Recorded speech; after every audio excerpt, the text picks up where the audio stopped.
தங்கம் இனி வாங்க முடியுமா என்று யோசிக்க வைத்துள்ளது தங்கத்தின் விலையேற்றம்.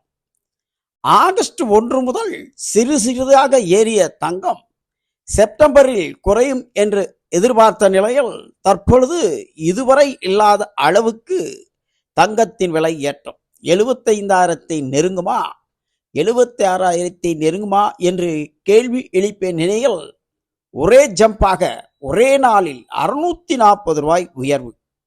எனவே 1 கிராம் தங்கம் 9,805 ஒரு பவுன் 78,440 என்று தலை சுற்றும் அளவுக்கு விலையேற்றம். தங்கம் விலை இவ்வளவு உயர்வாக ஏறுவதற்கு அமெரிக்கா சந்தையில் விதிக்கப்பட்ட வரியும் ஓணம் பண்டிகை வருகையும் முகூர்த்த காலகட்டம் என்பதால் இந்த விலை உயர்வா எனனாலும் தங்க நகை பிரியர்களுக்கு இது ஒரு அதிர்ச்சி செய்தியாகும்.